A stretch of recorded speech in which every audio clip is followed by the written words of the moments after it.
तो ये relay on हो जाती है और इसका एलईडी ऑन हो जाता है। इसे ऑफ़ कर लेते हैं। एक साथ में आप सारे ऑन भी कर सकते हैं।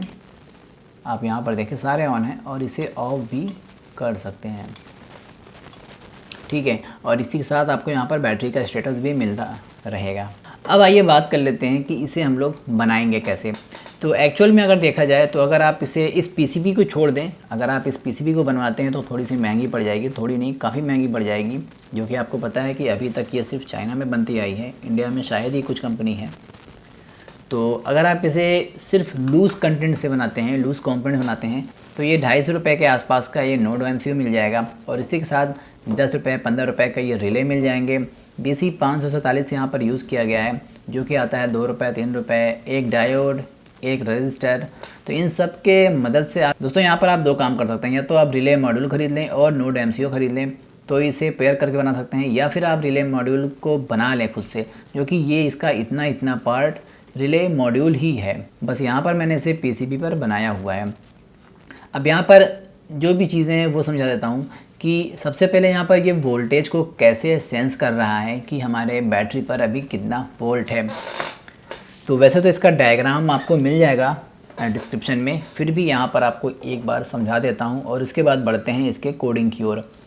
तो यहाँ पर अगर आप देखें तो यहाँ पर आपको 2 रजिस्टर मिल जाते हैं, जिसमें से यहाँ पर वाला है 47 के और ये है 6.8 के। ये कनेक्ट है यहाँ पर ग्राउंड में और ये कनेक्ट है इसके AD0 में। अगर मैं थोड़ा सा जूम करके दिखा सकूँ आपको तो आप यहाँ पर देख सकते हैं।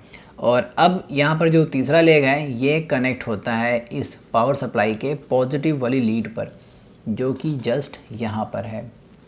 तो ये पॉजिटिव है और ये कनेक्ट है सीधा 47K के रजिस्टर पर, और इस तरह का इसका एक सीरीज़ बना है जो कि इस तरह से कनेक्टेड है। अब आइए इसमें बात कर लेते हैं कि जो इसमें कोडिंग है उसमें क्या फेरबदल आपको करना पड़ेगा। वैसे मैंने पहले सोचा था कि इस वीडियो को ना बनाऊं, क्योंकि ये काफ़ी हार्मफुल हो सकता है और इसे कोई बहुत से लोग गलत वे में भी ले सकते हैं, लेकिन एक एजुकेशन के लिए ये वीडियो ठीक रहेगी। क्योंकि अगर आप देखें तो माचिस का भी जो यूज़ है वो आप गलत तरीके से यूज़ कर सकते हैं। तो दुनिया में हर चीज़ हर एक चीज़ के ऊपर लागू होती है। तो आइए फिर कोडिंग को देख लें। इसके बाद दोस्तों आपको मैंने जो स्केच दिया है डिस्क्रिप्शन में, उसे ओपन कर लेना है अपने आर्डिनो के सॉफ्टवेयर में, और अपने नोड MCU का जो भी इसका लाइब्रेरी है, जो लाइब्रेरी होता है, उसे आपको अपडेट कर लेना है। अपने बोर्ड को उसके अंदर फेच कर लेना है। जो भी प्रोसेस है वो आप इजीली कर सकते हैं। इसके बाद जो हमारा ये कोड है इस पर आ जाते हैं। तो यहाँ पर इस कोड के अंदर अगर आप देखेंगे तो इस जगह पर आपको ब्लिंक ऐप से एक आपके जीमेल पर एक ऑथेंटिकेशन टोकन नंबर जाएगा।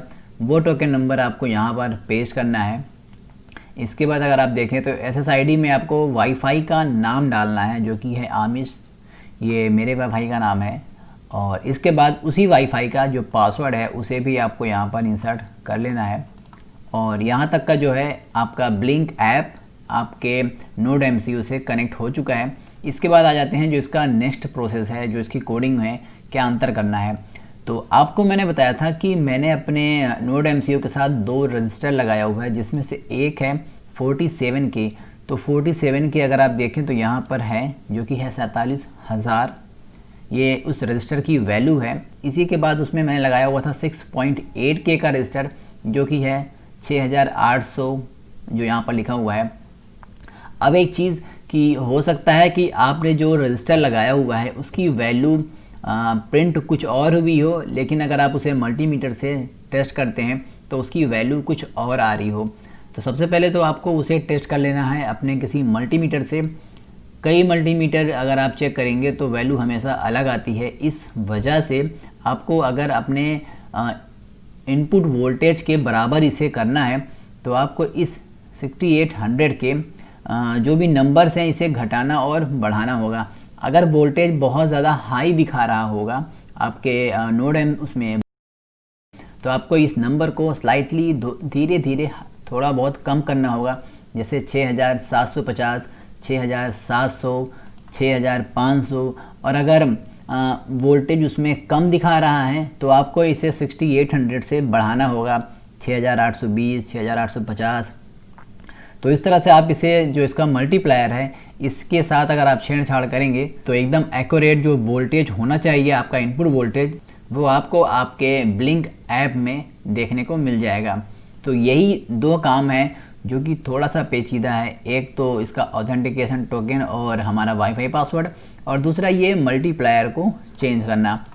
तो इस तरीके से आप इस पूरे प्रोसेस को कर लेंगे तो आपको जो है आपके ब्लिंक ऐप में सही वोल्टेज इनपुट दिखाई देगा। बाकी इसमें कोई और चीज़ के साथ छेड़छाड़ करने की आपको ज़रूरत नहीं है। मैंने इसे पूरा का पूरा कंप्लीट किया हुआ है आप लोगों के लिए। तो दोस्तों इस तरह से आप इस पूरे प्रोजेक्ट को बना सकते हैं। एक और चीज़ की जो आप इसमें ऐप यूज़ करने वाले हैं उसका नाम है ब्लिंक, और ये ब्लिंक ऐप टोटली फ्री होता है। तो इसमें आपको कोई भी सब्सक्रिप्शन का चार्जेस नहीं देना है। ऐसे बहुत से ऐप्स हैं जिनके साथ मैं काम कर चुका हूँ, लेकिन वो वहाँ पर कुछ चार्जेस करते हैं मंथली, ईयरली। तो इसलिए ब्लिंक ऐप के साथ ऐसा कोई भी रिस्ट्रिक्शन नहीं है कि आपको रिचार्ज कराना पड़ेगा। ये इसका एक मेन और सबसे अहम फीचर है जो ये इतना पॉपुलर है। तो आई होप दोस्तों आपको ये वीडियो अच्छी लगी होगी। वीडियो अच्छी लगी दोस्तों तो नीचे कमेंट में ज़रूर बताना, लाइक कर देना और इस चैनल को सब्सक्राइब ज़रूर कर लेना। तो चलिए भी मिलते हैं किसी और एक अमेजिंग सी वीडियो में, तब तक के लिए बाय बाय।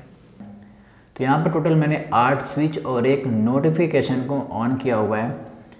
नोटिफिकेशन इसलिए जब जब ये नोड MCU ऑफ हो जाएगा या फिर इंटरनेट कट जाएगा तो यहाँ पर मुझे एक नोटिफिकेशन आ जाएगी, ताकि मुझे मालूम पड़ जाए कि अभी अभी रिले जो है मेरा वो ऑफ हो गया है। तो अभी आप देख सकते हैं कि हमारा नोड MCU वो ऑन हो चुका है। यहाँ पर रेड आपको इंडिकेट कर देगा कि आपका ये नोड MCU यानी सर्किट बोर्ड कंप्लीट काम कर रहा है। और जो यहाँ पर रिलेज़ हैं, इन सभी रिलेज़ पर इसीलिए इंडिकेटर लगाया गया है ताकि आपको मालूम पड़ सके कि अभी कौन सी स्विच ऑन है। तो ये रहा स्मार्टफोन और मैं एक एक करके इन सभी रिले को ऑन करने वाला हूँ। तो 1 2 3 यहाँ पर 3 रिले ऑन हो चुकी है, 4 रिले यहाँ पर ऑन हो चुकी है और आपको रिले का साउंड भी सुनाई दे रहा होगा। इसके बाद यहाँ पर बाकी की जो रिलेज हैं वो भी मैं ऑन कर देता हूँ। 5 6 7 और 8। तो इस तरह से सारे जो रिले हैं वो आपके स्मार्टफोन से ऑन ऑफ हो सकते हैं।